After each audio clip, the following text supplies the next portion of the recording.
this is Vira Konstantynova, and you're watching Head to Head. This week, Germany hosted talks between Kyiv and Moscow on the future of Russian gas transit through Ukraine. The negotiations were brokered by the European Commission. Ukraine's position is firm. The dispute between Naftogaz and Gazprom cannot be settled outside the Stockholm Arbitration Court. Meanwhile, the EU believes that Russia and Ukraine can reach an agreement. To talk more about the outcomes of these discussions, we're joined in the studio today by Vira Konstantynova, political analyst and an expert on international energy relations at Hennadii Udovenko Diplomatic Academy of Ukraine. Hello, and thank you for joining us, Vira. Good day, my pleasure. So first, let's just start from the top with the Stockholm Arbitration Court ruling.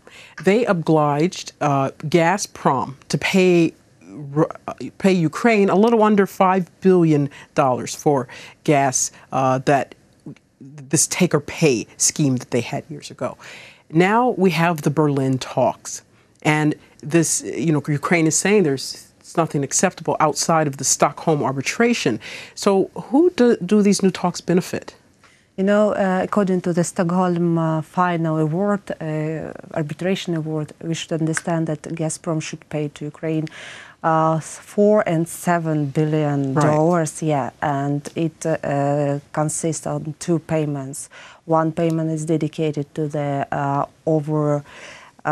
payment for the natural gas that Gazprom, according to the contract, right, Ukraine should buy. But the second point, it was according to tariffs, transition tariffs. According to the Berlin talks, if we pay attention to this, that's the first point. That's great that we have these talks. The second point, who is beneficial from that? I think that both sides, I mean Ukrainian and Russian side, and of course European Commission as the third party to that. But according to the statements made by Vice President of the European Commission, Mr. Šefčovič, we have a preliminary consultation to estimate what positions of both sides are. And according to my personal point of view, it would be rather beneficial in future for Ukraine if we could introduce European laws, European rules into the new contract with Gazprom after 2019. Okay, so this is then this need to be more forward-thinking, which is going to be very hard in a situation where this tension between Russia and Ukraine and the need to be forward-thinking, looking towards the 2019 contract. And Ukraine is in a position to leverage their win with Stockholm during these talks.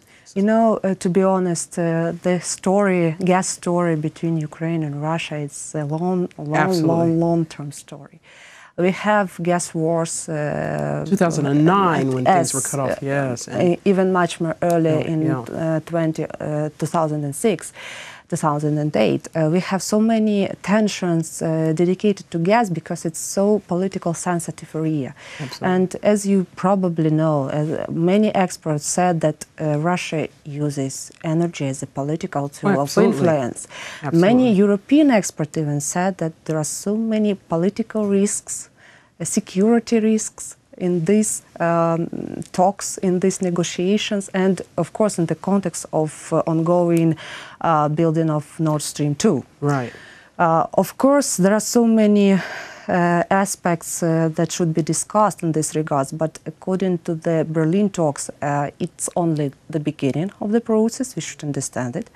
According to the contract, 2009 contract between Gazprom and Naftogaz, parties should find a solution until the November month, and I hope that it would be absolutely in favor of Ukraine, because we have some kind of aspirations dedicated to the European legislation.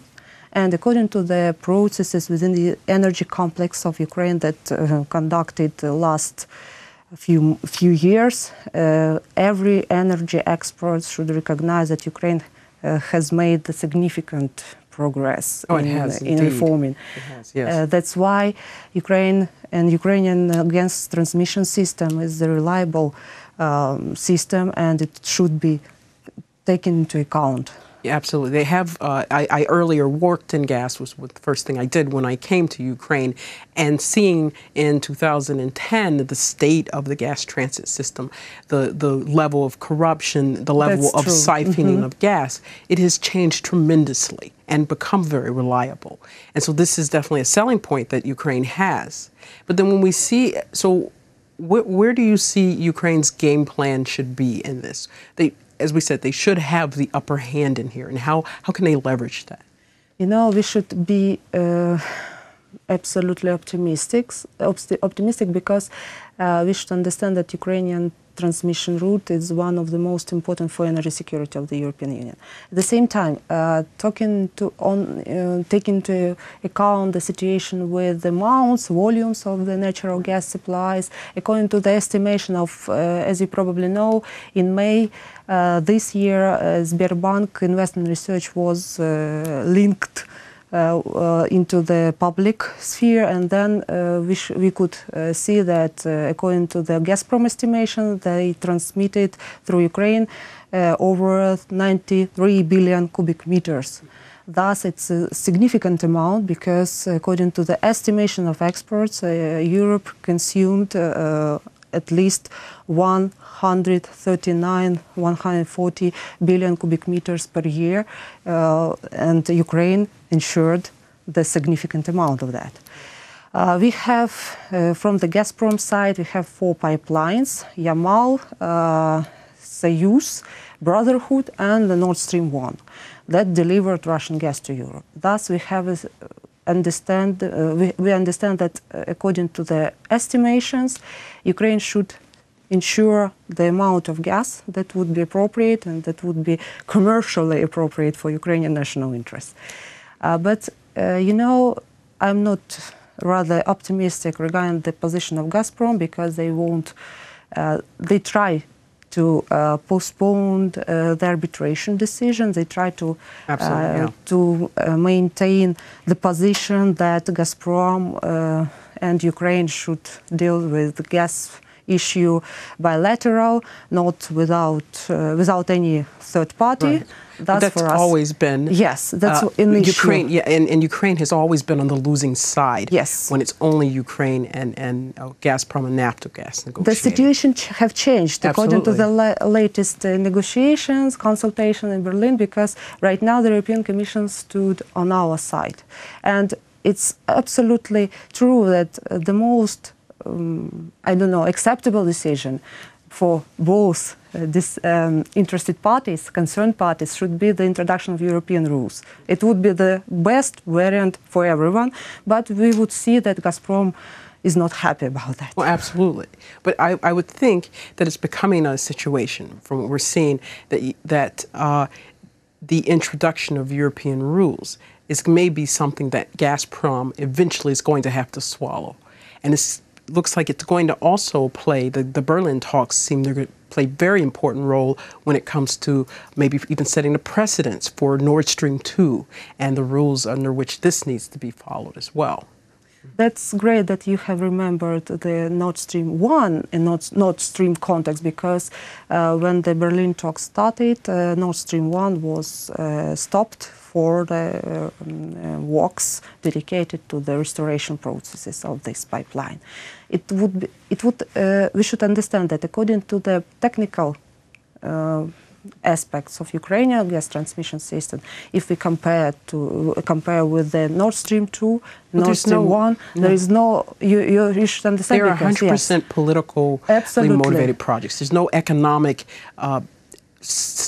outcome from these that's beneficial. According to the latest reports, according to the estimations of the European experts as well as Ukrainian one, we have understandable position that Nord Stream 2 is a political, even military project, because Nord Stream 1 awarded Russia additional financial support for example, modernization of Russian armed forces to conduct the aggression against the sovereign states. And for us, for example, from the European and Ukrainian side, it should be the main point according to the supporting or not supporting the Nord Stream 2.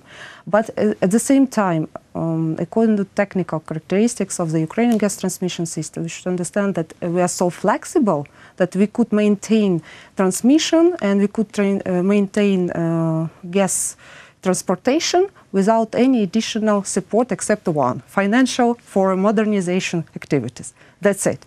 But and these funds are readily available in the sense that because the transit, the GTS is so important to Europe, the funds, they have been ready to help with the reconstruction, with the reform of that area. So this is 100% a political issue.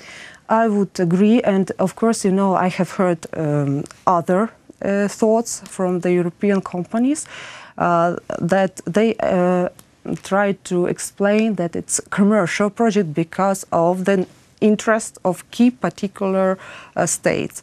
I could understand the national interests of Germany because they have to resolve their decarbonized policy issues and they need additional gas. But according to the Russian position, all Europe needs additional gas. Right. That's not absolutely true because there are so many trends within the European Union and there are so many alternative sources for energy supplies.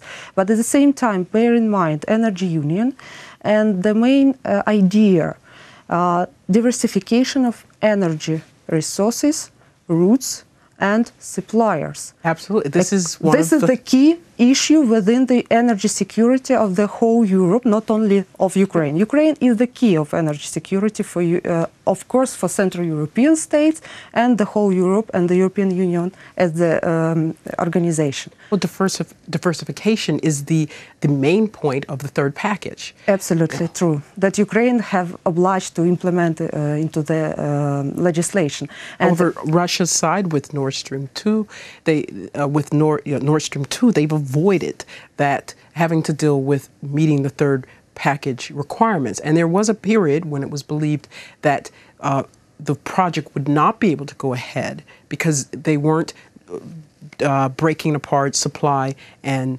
delivery. That's true, especially bear in mind the situation with South Stream.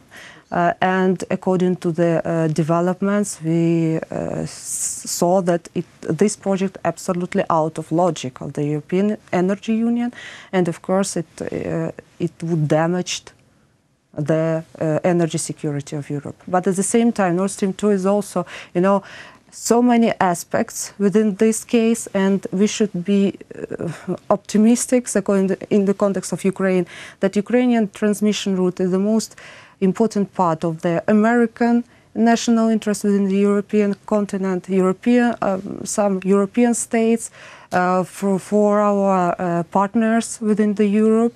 But at the same time, we have the association agreement with the European Union, and energy as the field is a very important part of that. Absolutely. That's why I hope that Berlin talks is only beginning of the constructive dialogue.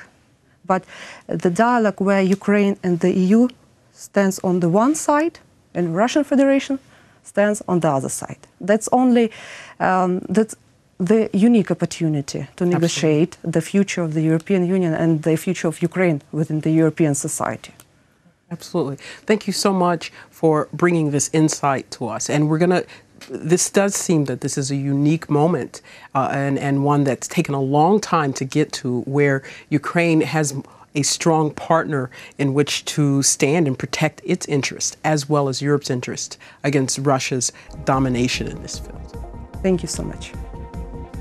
This was Vira Konstantynova, a political analyst and an expert on international energy relations. Thank you for watching, and make sure you stay tuned with UATV.